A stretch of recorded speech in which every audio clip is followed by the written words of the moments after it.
명절날 맛있는 것을 많이 드셨나? 오늘 찬양이 더 은혜로운 것 같습니다. 귀한 찬양 감사드립니다. 우리 가슴에 손 얹고 선포합시다. 하나님께서 나를 사랑하십니다. 나도 하나님을 사랑합니다. 하나님 앞에서 나는 존귀한 자입니다. 내 옆에 있는 분도 존귀한 자입니다. 사랑합니다. 축복합니다. 지난 주간 황금 연휴 명절이었습니다. 분주한 삶의 여정에서 며칠간 쉼은 재충전에 좋은 시간이었던 것 같습니다. 음식을 준비하는 또 사람들에게는 피곤한 시간이었기도 하겠지만 흩어졌던 가족들이 또 오랜만에 만나서 웃음꽃을 피우며 이야기하고 지내왔습니다. 저도 1박 2일 고향 어머니를 찾아뵙고 왔습니다. 오후 가면서 이제 가을의 정취를 좀 느끼고 돌아왔습니다. 가을 들녘을 바라보니 곳곳에 이제 벼들이 어느새 노란색으로 황금색을 띠고 있었음을 볼 수가 있었어요. 결혼할 자녀를 둔 부모의 눈은 길거리에 다니는 젊은이들에게 시선이 가 있듯이 목사의 눈으로 가을의 들녘을 바라보면서 잠시 이런 생각을 가져보았습니다. 우리 성도들도 믿음 안에서 이 가을에 하나님이 원하시는 열매들을 좀 맺어갔으면 탐스러운 열매로 우리를 가꾸신 농부이신 하나님을 기쁘시게 해드리면 얼마나 좋을까 생각을 해보았습니다. 농사를 지어본 경험이 있는데 다 알곡만은 아니잖아요. 쭉정이도 있습니다. 쭉정이는 농부를 실망시키게 되겠죠. 그러므로 우리들도 신앙생활에서 쭉정이, 종교인은요 쭉정이가 될 수밖에 없어요. 예수님의 제자가 될 때 알곡과 같은 그런 존재가 되는 것이죠. 우리 모두 쭉정이가 아닌 알곡으로 하나님을 영화롭게 하는, 여호와를 기쁘시게 함으로 우리 마음의 소원을 이루어지는 은혜가 있기를 주님의 이름으로 축복합니다. 오늘 말씀의 제목은 바울이 드로아에서 밤에 본 환상, 밤에 본 환상에 대한 말씀을 함께 나누고자 합니다. 우리가 지난 주일에 1차 선교 여행을 함께 떠났던 바울과 바나바, 2차 선교를 앞두고 이제 누구를 데리고 갈 것이냐, 이 문제로 갈등이 있었고 심한 다툼이 있었다고 말씀을 드렸어요. 그래서 이제 2차에는 새 파트너를 선정해서 출발을 하게 됩니다.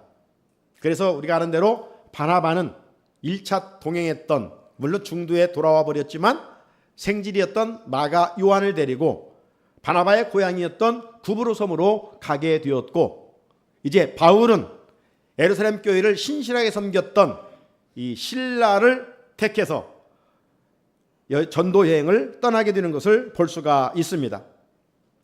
바울의 2차 전도 여행의 목적은 1차 전도 여행을 해서 세웠던 교회 성도들의 신앙을 견고하게 세워주기 위함이었던 것이죠. 그래서 1차 전도 여행 또한은 달리 역으로 선교지를 찾아가게 됩니다.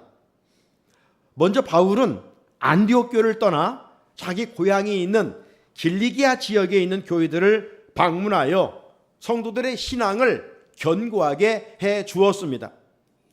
이어서 바울은 실라와 함께 더베와 루스드라로 가게 됐다라고 기록하고 있습니다. 오늘 1절에 보면 바울이 더베와 루스드라에도 이름에, 여기 더베와 루스드라는 앞에 14장 6절에 이미 나와 있던 도시들입니다. 그때 순서는요 루스드라와 더베입니다. 루스드라와 더베였어요.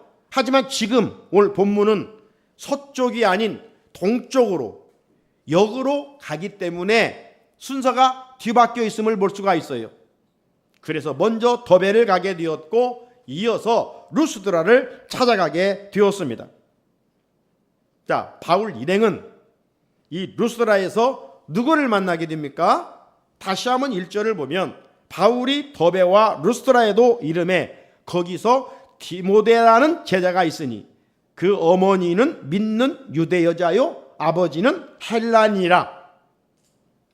바울은 동역자 한 사람을 만나게 되는데 그는 우리가 잘 알고 있는 디모데였습니다.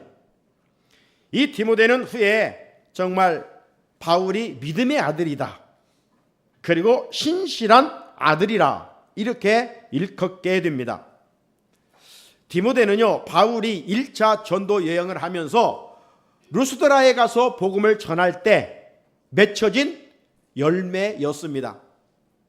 비록 짧은 시간이 흘렀지만 디모데는 예수 믿기로 시작하고 제대로 바르게 예수를 믿기를 시작했던 것 같아요. 그래서 바울은 그를 가리켜서 제자라, 훈련된 사람이다 이렇게 일컫고 있습니다.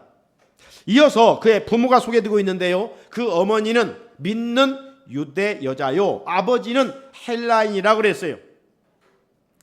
자, 디모데가 제자로 급성장할 수 있었던 배경에는 어머니 때문이었습니다. 본문은 그 어머니는 믿는 유대 여자요 이렇게 기록하고 있어요. 이 저자, 사도행전의 저자인 의사 누가가 의도적으로 가부장적 사유에서 아버지의 이름보다 어머니의 이름을 먼저 기록한 것은 디모데가 하나님을 섬기는 믿음의 어머니를 통해서 영적 훈련을 잘 받았음을 강조하기 위함입니다. 디모데 어머니 역시 그 어머니의 영향을 받고 믿음 생활을 했습니다. 그 증거로 디모데후서 1장 3절에 보면 내가 밤낮 간구하는 가운데 쉬지 않고 너를 생각하여 청결한 양심으로 조상적부터 섬겨오는 하나님께 감사하고 라고 기록하고 있습니다. 이 말씀 중에 조상적부터 섬겨오는 하나님께 감사하고란 말은 디모데가 어머니의 영향을 받았고 이 디모데의 어머니는 또 그의 어머니의 로이스의 영향을 받아서 믿음 생활을 잘 하였다는 것입니다. 또 그 증거가 디모데후서 1장 5절에 기록되어 있어요. 이는 네 속에 거짓이 없는 믿음이 있음을 생각함이라. 이 믿음은 먼저 내 외조모 로이스와 내 어머니 유니게 속에 있더니 네 속에 있는 줄을 확신하노라. 여러분, 성경을 읽다 보면 많은 인물들이 기록되어 있죠. 그런데 성경에 3대에 걸쳐 이름이 기록된 사람들은요 많지 않아요. 다른 말로 보면 1대, 2대, 3대 예수 믿는 가정, 하나님을 경외하는 가정이 그리 많이 소개되어 있지를 않습니다. 아버지와 아들의 이름들은 1대, 2대는 많이 있어요. 그러나 3대까지 이어지는 가정은 그리 찾아볼 수가 없습니다. 그 가운데 우리가 잘 알고 있는 아브라함의 가문이 바로 3대로 이어지는 진기록을 기록하고 있고 하나님으로부터 엄청난 축복이 된 가문이었습니다. 아브라함, 이삭, 야곱이죠. 왜 이 가문이 복을 받은 가정인가? 하나님께서 택한 이스라엘 백성들에게 당신을 계시하실 때 나는 누구의 하나님이냐? 라고 말씀하실 때 출애굽기 4장 5절에 보게 되면 이는 그들에게 그들의 조상의 하나님 곧 아브라함의 하나님, 이삭의 하나님, 야곱의 하나님 여호와가 네게 나타난 줄을 믿게 하려 함이라 하시고, 이 말씀처럼 하나님은 당신을 사람들에게 소개할 때 나는 아브라함의 하나님이야, 이삭의 하나님이야, 야곱의 하나님이야, 1대, 2대, 3대를 이렇게 이어서 말씀을 하셨어요. 이보다 더 큰 복을 받은 가문이 있을까요? 자, 이처럼 디모데의 가문도 비록 아버지의 혈통은 아니지만 여기가 3대 신앙이었습니다. 유할머니 로이스, 어머니 유니게, 그리고 아들 디모데로 이어집니다. 이런 면에서 디모데가 하나님 앞에서 존귀하게 쓰임받게 된 것은 하나님께서 디모데에게 만남의 복을 주셨기 때문입니다. 디모데는 믿음의 할머니와 믿음의 어머니를 만나는 복을 받게 되었고, 후에는 사도 바울을 만나는 은혜를 입게 되었습니다. 사랑하는 성산의 성도 여러분, 우리가 인생을 살아가면서 나름 누리는 복들이 많이 있습니다. 하지만 그 만남의 복이라고 하는 것은 어떤 복보다도 더 큰 복입니다. 정말로 중요한 복입니다. 사람이 어떤 사람을 만나 일생을 살아가느냐, 이건 중요한 것이죠. 자녀들은 믿음 좋은 부모를 만나는 것, 성품이 좋은 부모를 만나는 것은 복이죠. 우리 성도들은 교회 안에서 믿음 좋은 성도들과의 사귐을 하면서 살아가는 것, 이게 큰 복입니다. 왜? 서로를 위해서 기억해 주시고 또 기도해 주고 사랑해 주고 도와주고 함께하기 때문인 것이죠. 뿐만 아니라 다윗과 요나단 같이 좋은 친구를 만나는 것도 복이에요. 여러분은 어떤 만남에 복이 있습니까? 아무리 생각해봐도 나는 세상에서 뭐 특별하게 만남의 복이 없다, 혹 이렇게 생각되시는 분이 있습니까? 그래도 우리는 낙심하거나 실망할 이유가 전혀 없어요. 왜 그럴까요? 우리는 예수님이라고 하는 이 친구와의 만남의 복이, 최고의 복이 있기 때문인 줄로 믿습니다.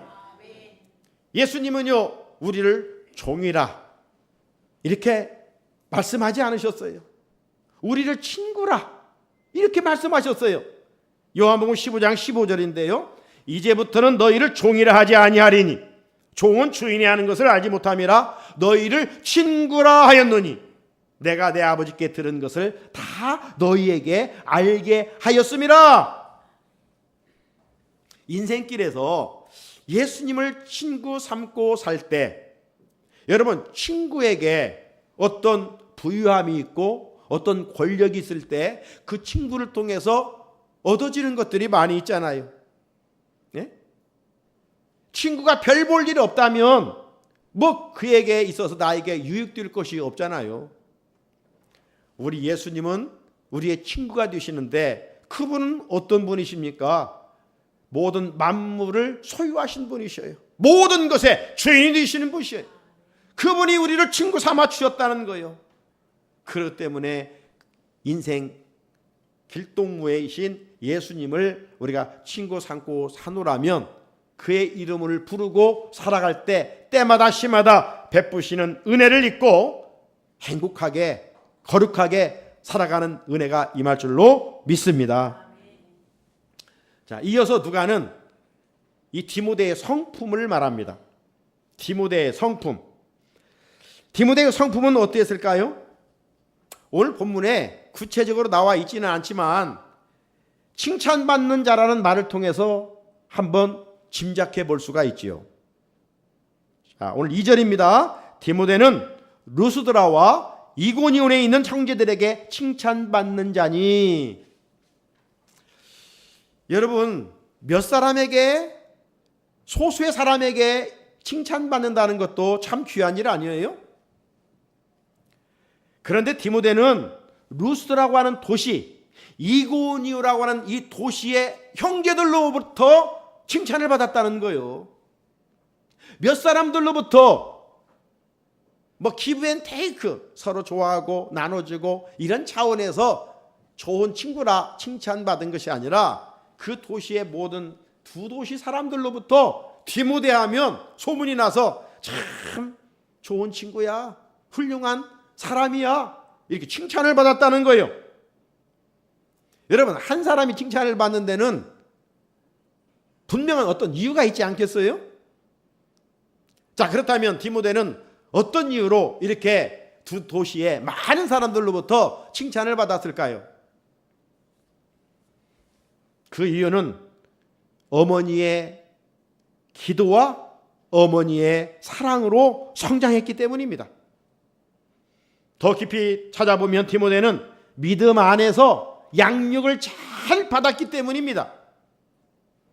그래서 그 마음 중심에 하나님을 주인으로 보시고 예수 그리스도를 구주로 고백하며 살았던 것이죠. 훗날 바울은 디모데를 생각하면서 감사한 이유가, 여러분 누구를 생각할 때 감사한 이유가 있다면 그것이 무엇일까요? 나를 도와준 어떤 그런 일들? 뭐 다른 다양한 이유가 있을 수 있겠지요.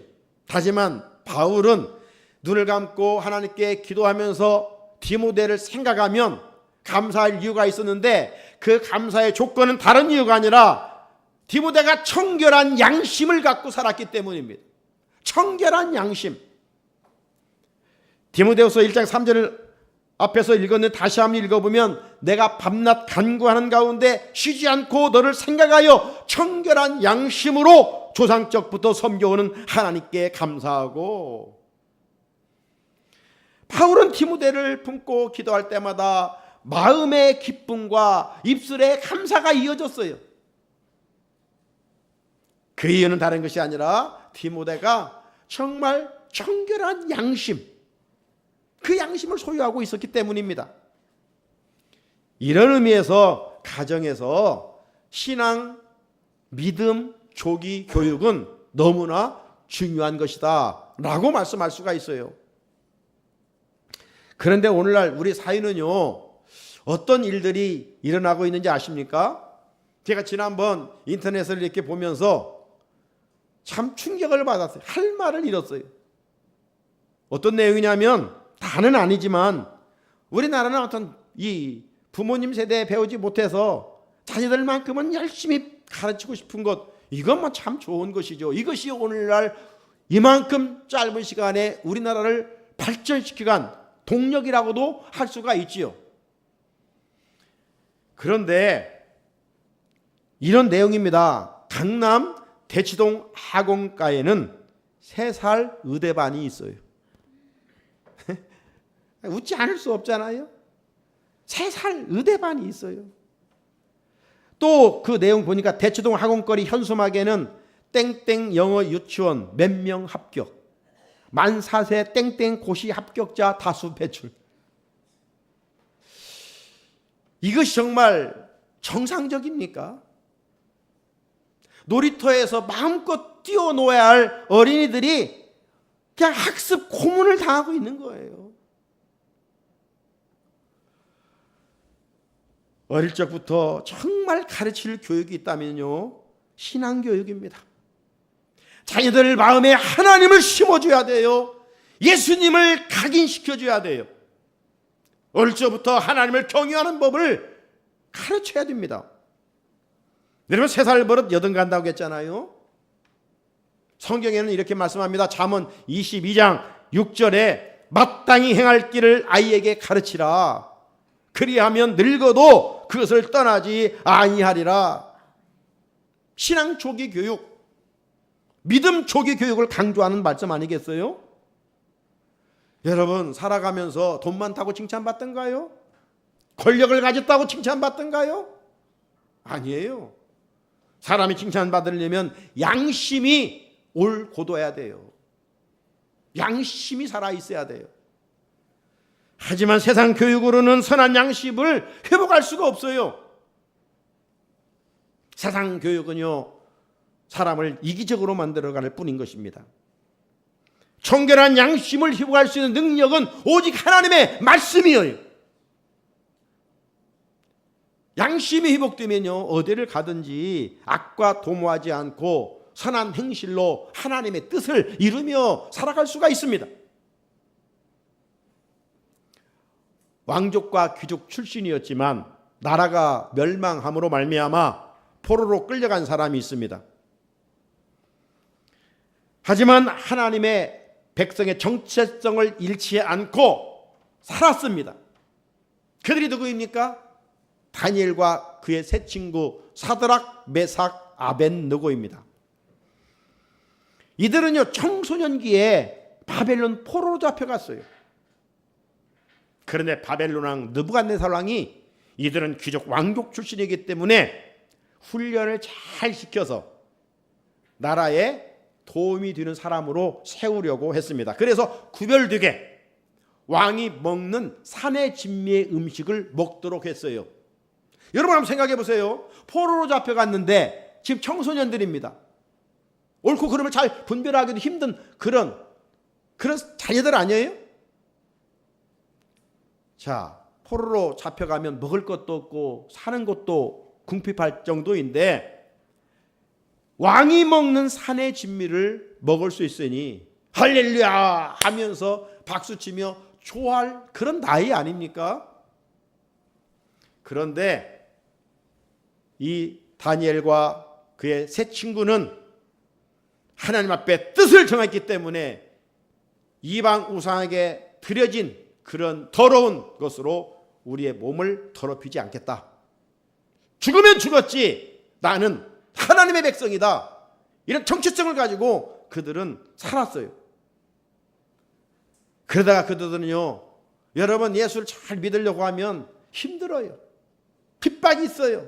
고난이 찾아와요. 그걸 뚫고 나가야 돼요. 비행기가 구름층을 뚫고 나가면 더 아름다운 세계가 펼쳐지듯이 우리가 세상에 살아가면서 예수를 믿는 이유로 고난당한다고 거기에 주저앉으면 안 돼요. 이들이 하나님 뜻대로 살았는데 형통한 길이 바로 열린 게 아니에요. 뜨거운 풀문불에 던져졌어요. 그리고 배고픈 사자의 굴에 던져졌어요. 그는 하나님이 그 자리에서 보호해 주셨어요. 머리털 하나 타지 않게 하셨고 뼈 하나 상하지 않게 사자의 입을 막아 주셨잖아요. 하나님의 뜻대로 사는 자들에게 하나님께서 그것을 반드시 살피시고 기억하셨다가 높여주시는 것을 볼 수가 있습니다. 자, 그렇다면 이들은 왜 이렇게 청소년기에 이런 하나님의 백성의 정체성을 갖고 살아갈 수 있었을까? 여기에 대한 답은 뭐겠어요? 귀족 출신이고 왕족 출신이다 보니까 얼마든지 부모들이 오냐오냐 할 수도 있었잖아요. 오냐오냐 하면 할아버지 시험 잡는다는 거 아닙니까? 버릇없는 애로 키워진다는 거 아니에요? 그렇기 때문에 이들은 그의 부모가 왕족 귀족 출신이었지만은 어릴 적부터 하나님을 경유하는 법을 잘 가르쳤기 때문입니다. 그래서 청소년기에 하나님의 앞에서 뜻을 정하고 살았어요. 세상 조교교육을 통한 지식이 사람을 칭찬받게 하는 것 아닙니다. 모든 사람들로부터 인정받고 칭찬받고 존경받고 또 사랑받는 비결은 여호와 하나님을 경유함으로 청결한 양심을 회복하고 사는 일이에요. 사랑하는 성도 여러분, 말씀 듣는 우리도 하나님 앞에서 청결한 양심을 회복할 때 어디를 가든지 인정받고 사랑받고 존중받을 수가 있습니다. 교회 다닌다고 칭찬받습니까?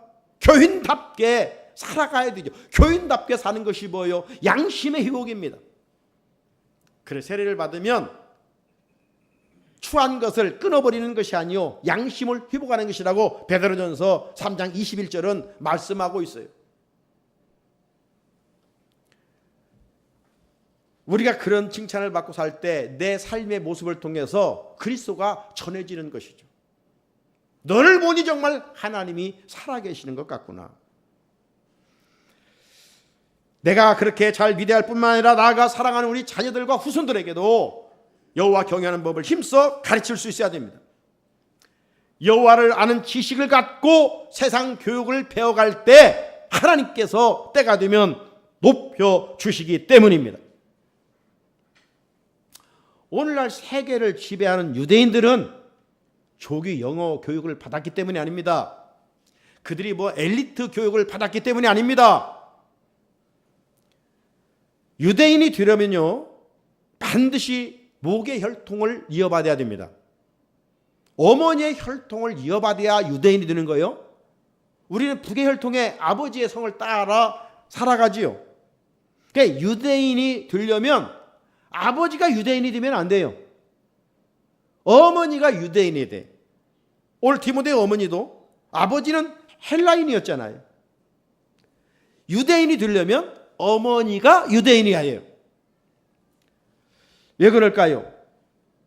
유대인 어머니들이 아이에게 젖을 먹이면서 쇠마 교육을 하기 때문입니다.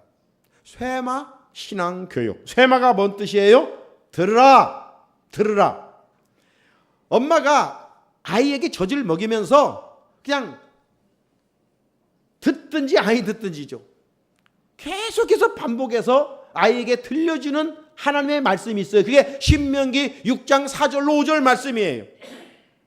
같이 한번 읽어볼까요? 시작. 이스라엘아 들으라. 우리 하나님 여호와는 오직 유일한 여호와이시니 너는 마음을 다하고 뜻을 다하고 힘을 다하여 내 하나님 여호와를 사랑하라. 아멘. 유대인들은요, 이 말씀을 어릴 적 계속 엄마가 들려줍니다. 반복해서 들려줘요. 그리고 이걸 교육할 때, 길을 걸을 때에도, 누워 있을 때에도, 일어날 때에도 반복해서 가르친다고 성경은 말씀합니다. 그리고 이 말씀은요, 손목에 메었고 또 이마에, 미간에 붙이고 다녀요. 뿐만 아닙니다. 집 입구에 써 붙여 놓아서 교육을 함으로 마음과 생각에 하나님 사랑, 나는 하나님의 백성이야, 이 정체성을 가지고 살아가게 하고 있어요. 그 결과 우리나라 강원도 땅만한 곳입니다. 이스라엘은 우리가 늘 뉴스에서 보잖아요. 전쟁이 계속 일어나고 있는. 그리고 600만 명 정도 돼요.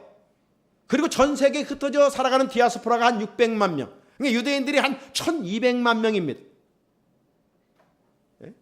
우리나라 현재 경기도 인구 뭐 이 정도예요. 전체 유대인이. 요즘이요, 노벨 평화상 트럼프가 받으려고 했는데 못 받았죠? 네, 노벨상 평화상이 발표됐습니다. 베네수엘라 여자분이 이번에 수상하였더라고요. 그런데 그 노벨 평화상, 우리나라는 이 5천년 역사에 김대중 대통령 한 명 받았지요. 뭐 다른 노벨상이 뭐 6가지인가 있지요. 화학, 의학 뭐 여러 가지가 있는데 최고의 상이 노벨 평화상입니다. 그 상금도 16억이더라고요. 뭐 상금이 중요한 것이 아니고 노벨 평화상. 그런데 여러분, 일본은 좀 받았어요. 여러 뭐 화학, 의학상들. 그런데 이 3분의 1 이상을 받은 민족이 누구냐? 유대인들이에요. 유대인들. 그리고 지금 전 세계에 정치, 경제, 금융, 교육, 예술, 문화를 다 지배하는 사람들이 누구냐? 유대인들이에요. 네, 다 유대인들이에요. 이런 위대한 일을 가능케 하는 저변에는 어머니들이 어린 자녀들에게 여호와 하나님을 사랑하는 법을 가르치기 때문에, 하나님을 사랑하라, 이웃을 사랑하라, 이겁니다. 오늘 본문에 등장하는 디모데는 어머니의 믿음으로 잘 자라 모든 사람들로부터 칭찬을 받게 되었습니다. 하나님께서 바울에게 모든 형제들로부터 칭찬을 받는 디모데를 만나게 해주셨어요. 디모데는 영적 멘토인 바울을 만나 정말 어떤 영적인 날개를 닫고 영적 세계를 비상하게 됩니다. 어느 때나 하나님이 사용하는 사람들의 공통점이 있어요. 하나님 어떤 사람을 사용하실까요? 칭찬받는 사람입니다. 칭찬받는 사람. 초대교회 7집사를 선택할 때 기준이 무엇이었습니까? 우리는 그냥 하나님 관계만 좋으면 될 줄 압니다. 물론 좋아야 되죠. 하나님 관계, 성령 충만하고 믿음이 좋고 뭐 좋은 기준이죠. 하지만 그게 다가 아니에요. 사도행전 6장 3절에 보면 우리가 이미 살펴봤지만 형제들아 너희 가운데 성령과 지혜가 충만하여 칭찬받는 사람 7을 택하라. 칭찬받는 사람을 택하라는 거예요.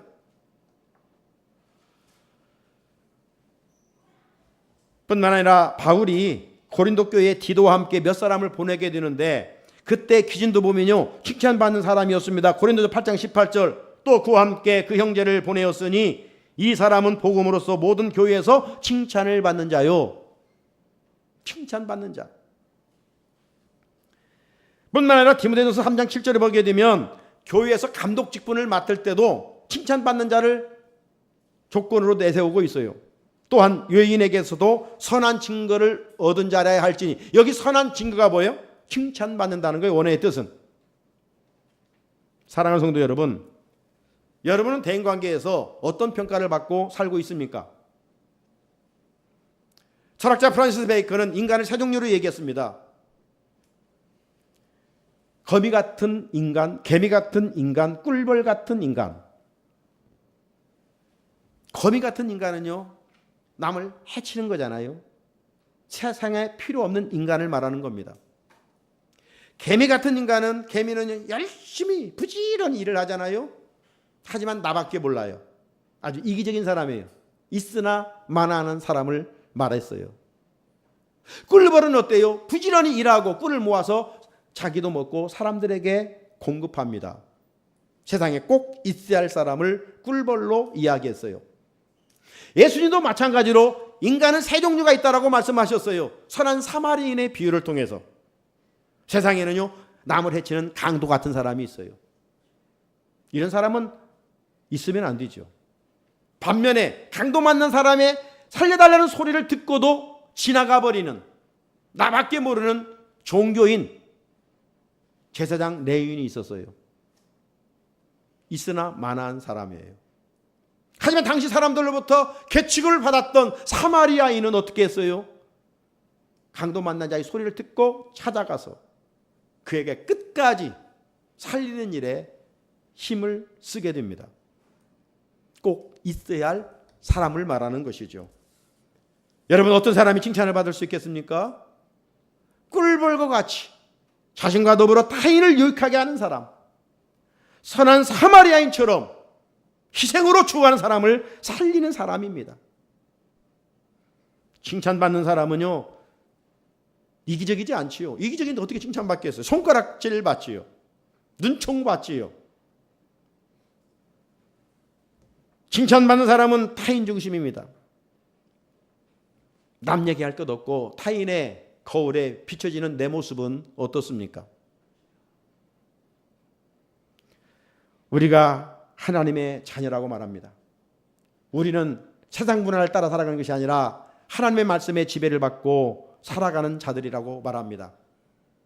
그렇다면 이기적인 모습은 십자가에 못 박고 주님처럼 타인 중심으로 살아갈 때 칭찬받게 될 것입니다. 마침내 바울과 실라와 디모데는 지난번 1차 선교를 통해 세워진 교회들을 방문함으로써 성도들의 신앙을 굳건하게 하였고, 이로 인하여 교회는 양적으로 성장했다고 5절에 말씀합니다. 이에 여러 교회가 믿음이 굳건해지고 수가 날마다 늘어가니라. 우리들도 칭찬받는 행실을 하고 산다면 그 행위로 우리 교회가 부흥하게 될 것이고 우리의 믿음도 더 굳건하게 세워져 가게 될 줄로 믿습니다. 바울의 2차 전도 여행지는 1차 선교지 재방문이기에 소아시아 지역이었습니다. 그런데 성령께서 선교 방향을 바꾸셨습니다. 6절에 성령이 아시아에서 말씀을 전하지 못하게 하시거늘. 그런데 바울 일행은 자기들의 계획이 1차 선교했던 그 교회를 다시 찾아가는 선교 계획이었기 때문에 그 길로 가려고 애를 써봤어요. 하지만 6절에 보게 되면 예수의 영이 허락하지를 않았습니다. 마침내 바울 일행은 8절에 보니까 무시아를 지나 드로아로 내려갔는데, 여기 드로아는 소아시아와 마게도냐를, 즉 유럽을 잇는 배가 출입하는 곳이었습니다. 아시아와 유럽을 잇는 곳이었습니다. 하나님께서 이전에 베드로가 욥바에서 환상을 보고 가이사라에 있는 고넬료 집에 가서 구원 역사를 이루었듯이, 이번에는 하나님께서 바울로 하여금 드로아에서 환상을 보게 하였습니다. 9절에 밤에 환상이 바울에게 보이니 마게도냐 사람 하나가 와서서 그에게 청하여 이르되 마게도냐로 건너와서 우리를 도우라 하거늘. 바울의 선교는 아시아였습니다. 바울이 2000년 전에 아시아를 계속 선교했다면 아마 세계 어떤 지형은 완전히 달라졌을 거예요. 그런데 유럽이 저렇게 찬란한 문화의 꽃을 피웠는가? 복음이 하나님의 계획에 따라 유럽으로 건너갔기 때문입니다. 하지만 아시아에서 선교하거나 유럽에서 선교할 때 선교의 주체는 인간이 아니라 오늘 본 것처럼 성령님인 것을 다시 한번 확인할 수가 있는 것이죠. 베드로는 환상을 보고 궁금해하고 좀 이렇게 어떻게 해야 될까 이렇게 했던 것과는 달리 이제 바울은 즉시 순종합니다. 10절에 바울이 그 환상을 보았을 때 우리가 곧 마게도냐로 떠나기를 힘쓰니 곧 마게도냐로 떠나기를 힘쓰니 그죠? 이는 하나님이 저 사람들에게 복음을 전하라고 우리를 부르신 줄로 인정함이러라. 바울 일행은 본래 계획을 취소하고 성령님의 음성에 민감하게 순종하고 있습니다. 이것이 하나님의 일을 하는 사람들의 바람직한 자세요 태도입니다. 하나님이 바울 일행에게 가라고 한 곳은 바다 건너편입니다. 당시 항해가 쉽지 않은 곳입니다. 그런데 바울은 명령한 곳으로 떠나기를 힘썼다고 그랬어요. 오늘 우리의 믿음의 모습도 그래야 합니다.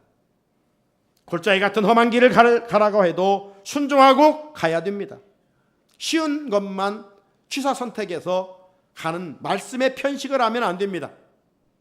광야길이지만 순종하고 가노라면 광야에서 장미꽃을 피우게 하시는 하나님의 능력을 경험하게 될 것입니다. 왜? 십자가 건너편에 부활의 영광이 있기 때문입니다.